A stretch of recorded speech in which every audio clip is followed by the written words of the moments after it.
Hey everyone! This is the first of our series of podcasts in the gaming generation. Expect weekly podcasts with lots of gaming subjects.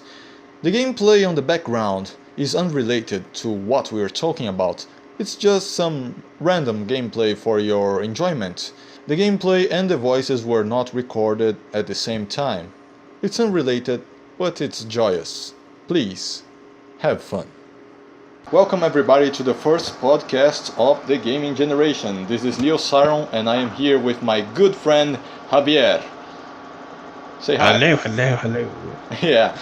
So today we're gonna talk about one of our favorite genres of video games, which are hack and slash games.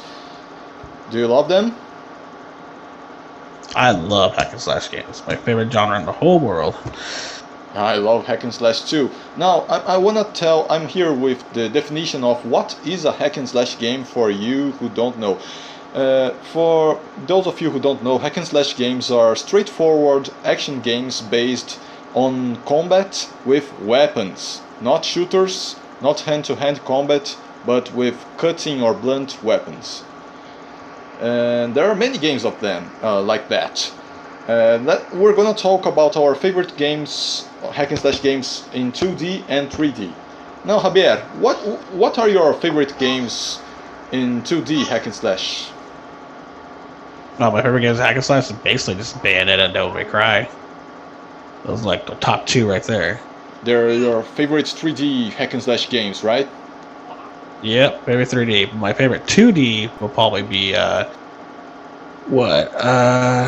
there's been a couple I played. I think one of my favorite ones is like the whole was it Shadow Dancer on the Sega Genesis. It was side scroll, but you can use like shurikens and your sword and stuff like that on there. But you also have the ability to use your dog. Use your dog? You've got a dog in the game? Yeah. Oh, nice. Is that an AI dog or do you control it? It's AI, but you can like set it out to actually attack enemies. Oh, I never heard of that game before. You got me interested there. Yeah, it's part of the Shinobi series. It's on the Genesis or Mega Drive for European and other people out there. Oh yeah, it's Mega Drive down here. Yeah. So it's part of the Shinobi series. I wasn't aware of that. I've been wanting to play the Shinobi series for a long time now, but I never got to it yet. Talking about... Oh, you should try it. Yeah, I'll definitely try it very soon. Many of the best hack and slash games are actually ninja games, aren't they? Yep, I mean, think about it. You got Ninja Gaiden, you have, what else is there? That's the only one I actually know that's actually hack and slash that came out on Xbox and PlayStation. Yeah. And then there's the reboot for Shinobi on the PS2 that came out a long time ago. And then there was, what else is there? I think Heavenly Sword, but I'm not really sure that was actually Ninja, though. Heavenly Sword, I'm not acquainted with that one yet. It's on a PS3. Oh, nice. You know what other game that's on PS3 that I wanted to play and I couldn't yet? It's the new Strider game. Oh yeah, that one's actually pretty neat. Did you play it? I've been wanting to play that one too. Like I played the demo for it and I absolutely loved it. No, that game looks great and it seems to have a very fluid gameplay and platforming mechanics. That's just what gets me interested in those games. I want it to be fluid and I want to have a lot of freedom of action to do many things. Have you ever played Dynasty Warriors? I played very little Dynasty Warriors, but I played mostly the variations of it because, the Dynasty Warriors per se is on feudal Japan. But the same team that made the Dynasty Warrior games... Yeah. Yeah. Well, have you played Hyrule Warriors? Yeah. So I played mostly Hyrule Warriors and a Gundam Dynasty Warrior game on PS2. I have not played Gundam yet. I heard that one's really fun. Yeah, it's really fun and you can customize your robot parts.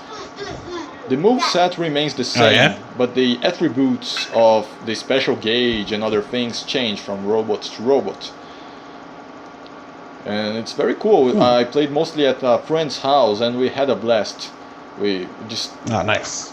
It's just, it really got you that a good feeling of jumping in the middle of other giant robots and blasting everything with your swords or beams or whatever you've got. No more. Sorry, my daughter's. No problem. Anyway, I know there's been a couple of games. Like there's been God of War, which is basically based on Greek mythology, and then the new God of War is coming out. I think in March or June. Yeah, that one's based on Norse mythology. That's looking very good. That game looks great. Oh yeah, it's gonna be amazing. And then my favorite one I used to play all the time, it came from EA, Electronic Arts. I guess they published it from Visceral Games, I forgot what it's called. But the game was called Dante's Inferno. Oh. It's based on the Divine Comedy. That game was just amazing. Oh, you've got some gameplay footage of that in our page, don't you? Yes, I think I have like three or four videos. Yeah, I watched that. It's very good. You all who are listening to this should go and watch that right now. Very good game. You also played Nier Automata last year, didn't you? Actually, it was last year. Yeah, I've still been playing it also, and for what I know is that game, it has many different elements besides hack and slash. It has RPG, it has rail shooting, it has action adventure, open world, as well as hack and slash. And for what I read also, the game actually has I think about 32 different endings. What? 32? Yeah. Now, that's what I call a complete game. Yeah. Apparently, the creator of the game wanted to make the game very, I guess, over dramatic, but he did a very excellent job with it. Over dramatic? How?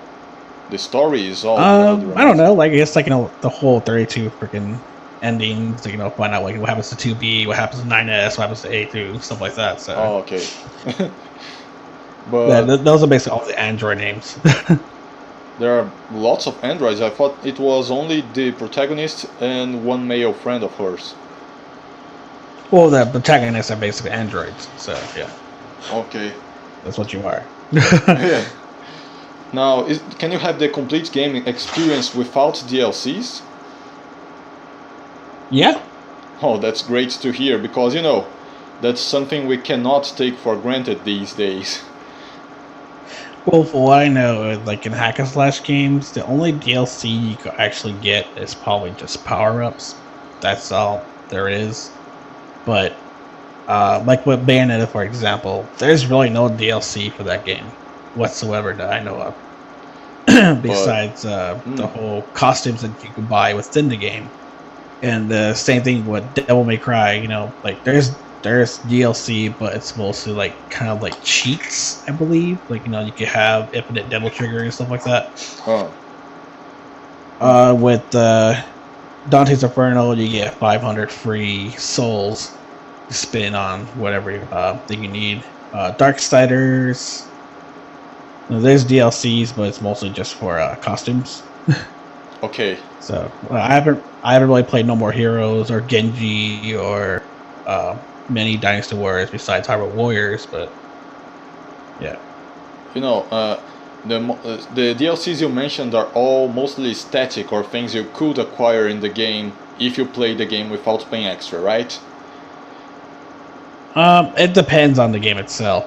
Like I said, you could use the actual money to buy cheats for the game. Oh, cheat! Oh, all right. You're kind of like cheats, yeah. No, but that's that's weird. Buying a cheat code, that seems far-fetched, but I don't know.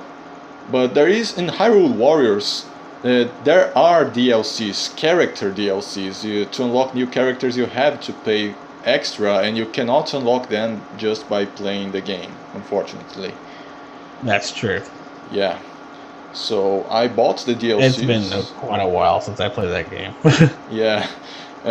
I didn't see it coming from Nintendo. Like, Nintendo took its time before jumping on the DLC boat, but now it's on it. We can't do anything about it. Yeah, especially with Breath of the Wild. Oh yeah, but you know, I've been playing the DLCs of Breath of the Wild. I know it's not cool to have to pay extra, but the extra content is really solid. You know, it's not. You have a complete game without it, but if you pay for it, you get your money's worth. Oh yeah.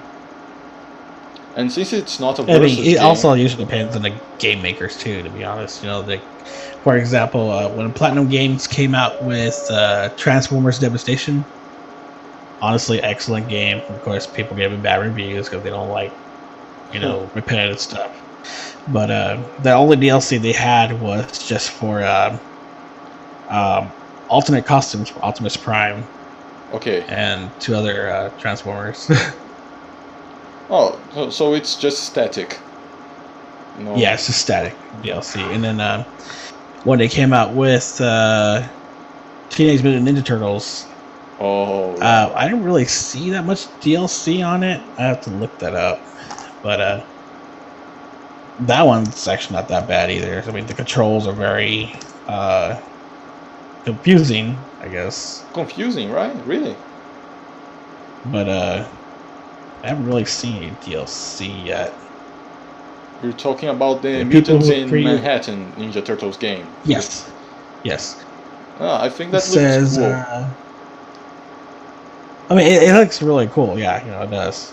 You get costumes for all the turtles to wear, but I haven't really seen much other than that.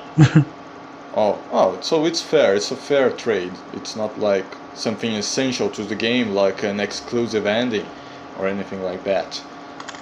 No, nothing like that. Nothing like what Capcom and Biohazard and stuff like that. So. Yeah. Now, talking about the Ninja Turtles, I think that one of my favorite 2D hack and slash games is the Turtles in Time for the Super Nintendo. Did you play that? Oh yeah, definitely. Turtles in Time and the Return of Shredder in Japan, but in America called the Hyperstone Heist on the Genesis. Yeah. That was one golden gem of the hack and slash genre. Definitely. Oh yeah, definitely. And you know, there's also the Simpsons arcade from 91, I believe. And then there's also Golden Axe that was previously on the arcade and then released on the Master System and the Genesis. There was Final Fight. Final Fight. Even though that one had to do with punching, and it was basically a brawler, but Final Fight isn't beaten up, but the spirit's the same. So you go around and beat the shit out of everybody that appears in front of you. Yeah, pretty much. No, I never played Golden Axe, but I always wanted to. There you can choose between an axe wielder, sword wielder, and a whip wielder, isn't that? There's in the original Golden Axe, it was just like warrior, then dwarf, and I guess what do they call it? I think they call her a female warrior, I guess. But when they rebooted the game, I think in 2000. I want to say 2005, for example, or 2006. When they rebooted the game for the PS3 and the Xbox 360, it was Golden Axe Beast Rider. Oh. And that one, they tried to make a hack and slash, but it just failed. It failed, really? Oh, come on. Sometimes reboots fall short. It wasn't part of my taste. And especially when they try to make a Conan game for the 360 and PS3. That was cool and all, but it was just, I don't know. No. It got really boring super fast. You know, developers what? Yeah. I was gonna say, my hack and slash games, I like them to have I like them to have a lot of action, but the sounds is basically one of the main parts I like too. Yeah, you've got to feel the glow. Yeah, if you use the same sounds over and over and over again, every time a person dies, it's the same exact sound. If there's no variety, it's not gonna catch on. Yeah, I know that. I studied game design, and I know that in making a game, you've gotta make it ease on the ears. You can't have the same sound effects over and over again. You've gotta have a strong identity with sounds, like the players got to feel like the swords cutting through flesh. But you've gotta do a couple of sound effects that represent that to add variation, or else it will just be a bummer in everyone's ears. It's something you cannot neglect, especially in a action-based game. But developers might think that making a hack and slash is simple because hack and slash tend to be linear in terms of progression, so you don't have to build too elaborate level designs. But that's not true. You've got to really polish the main mechanics of the game for it to be truly satisfying for the player. It's no easy task. Oh yeah. It's no easy task. I am making a hack and slash right now. Did you know that? I did not know that. Oh yeah, I'm making it by myself. It's a platformer hack and slash. I'm doing it very slowly. It's not a main project or anything, but I'm really having fun with it, and I think I am achieving something there. I think it's getting really fun to play. Really. So you're making it like what's the original? Like, I'm gonna say Legend of Zelda 2. Yeah. It's something between a Mega Man and a Zelda 2. Something like that. Yeah. Because you've got Mega more Man movement actions. Yeah. I haven't played many 3D hack and slashes. I played mostly the Gundam and Hyrule Warriors that I already talked about here. But I wanted to play Ninja Gaiden, the 3D Ninja Gaiden. Did you play it? I own the first one on the Xbox. I have part 2 on the 360. I don't have the Sigma series, which is okay. I guess you would say director's cuts. But yeah, those games are impossible. Yeah. People could beat them, but they're just like, they made them just like the classic games. They made them super very hard, but they're so much fun. Yeah, I heard that from everybody who played Ninja Gaiden. I played only the original one, and I played halfway through the second on the NES, and they were hard. They were really hard.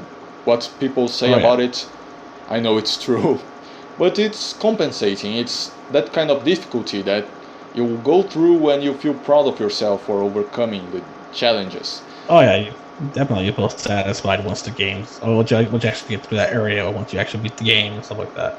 Yeah, because there are games out there that are difficult, but they're just annoyingly difficult, not satisfyingly difficult. You know what I mean? Yeah, Dark Souls being one of them. Oh damn! I mean, that played is an RPG hack and slash, but Jesus Christ, that game is just. I can't even get through the first part in the first game at all. Really? Wow. When I get my Xbox, I'm gonna play that. I'm gonna see if I can make it. A lot of people, they love it. It's just, I don't know. It's a little too difficult for me. Probably because I don't really have the patience. It's got a run and gun for me. So. Yeah. When I like difficulty, but not that kind of difficulty that requires me to be cautious, because I'm crazy. I want to jump in and do this stuff. I don't want to wait for enemy patterns or anything like that. I like to go in and press buttons fast. I want that kind of difficulty that flows, that requires speed, not patience. I'm not a patient person at all. Yeah. I think that most hack and slashes games reward people who are not patient, because mostly, if you want to score high, you've got to do combos, and combos are hitting the enemies very fast in a short amount of time and having lots of kills. And that's one reason why I like hack and slashes a lot, because they let me blow out steam like that. And you feel satisfied. Yeah, I really do. Yeah. And what are some hack and slash you are waiting for? Like what are you anticipating? I am anticipating. Well, the new God of War looks great. It really looks really great. I wanna see if I can get to play that one. But most hack and slashes I wanna play were already released, because I am lagging behind on hack and slashes. Like, I really wanna play Nier Automata. I really wanna play Ninja Gaiden on 3D version of it. But I don't know of many hack and slashes that will be released this year besides God of War. Do you know any? Bayonetta 2, Bayonetta 1 and 2, they're both going to have co-op on the Switch. Local co-op. Oh. And then there's Bayonetta 3 that's be coming out later on this year, I believe. Oh, it's going to come out this year. I thought it was going to take more time. I don't know. Platinum wants to get it up. Oh, nice. It's good to know. Great to know that. Yeah. Well, Platinum's trying to do what they can. I mean, Bayonetta needs to continue just as much as Devil May Cry, so. Okay. How many Devil May Cries are there, anyway? Well, I know 5. 5? Wow. Well, there's 4 of them plus the reboot. The reboot from Ninja Theory, the same people who made Heavenly Sword. Okay. I thought there were only 3 Devil May Cries out. Nah. Well, there's 3 of them with just Dante's story, and then there's part 4 with Nero, and Dante, and then the 5th one, which is the reboot, is just about Dante and Virgil. Okay, Virgil is Dante's brother, right? Yep. Nice. I played Project Cross Zone, which is a tactic RPG, and there are characters from many series, and Dante and Virgil are there. So I love Project Cross. It's such a great game series. Yeah, totally, man. I love tactical RPGs in general, and seeing so many characters from different companies together, it's a delight. Oh yeah, definitely. Especially when they all collide together, it's just like, it's perfect. Yeah. And not to mention, I don't know if I should mention this here, but the fan service is also great. I'm sorry if that's not politically correct, but that's an attractive of the game. What can I do about it? It's there. But I guess we should move on after that one. Now, well, let me see. I haven't played many hack and slashes on arcades because I mostly went to arcades when I was little, and although I loved hack and slashes, I was not good at them, so I would spend too much money by trying to progress. You get that? Oh yeah? Yeah. My first contact with Turtles in Time was in the arcade. I started playing with my father, which was never an avid gamer. He played sometimes with me, but he was not very good. Then we couldn't go very far, but we had fun. We had a lot of fun.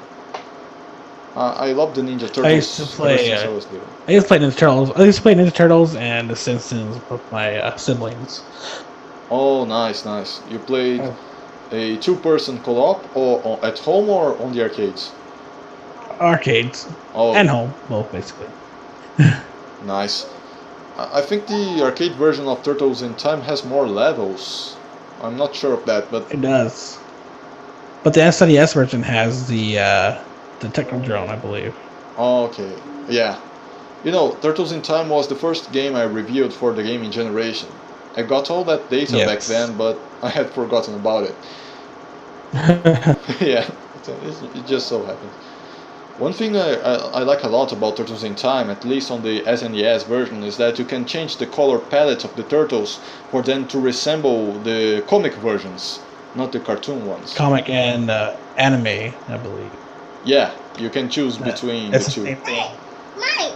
Yeah, it's the same thing with the Sega Genesis with the Hyperstone Heist. Same thing, the comic and anime. I think you can probably do that too on the hack and slash one that came up on Platinum. Never really dived into that much. The one that came out for Xbox 360, or no, or the new one? The new one. Oh, okay. Because there was a remake of Turtles in Time for the Xbox 360. I don't know if that's a good one. I didn't get a chance to play that one, and I can't ever get it because they decided to take it off the market. So. Oh, really? Yeah. Oh, too bad. It was taken off the market. Why was it taken off circulation? I don't know. I guess not many people were into it. That's too bad. Some say that hack and slash is a dying genre, but I don't agree with that. I really don't agree with that.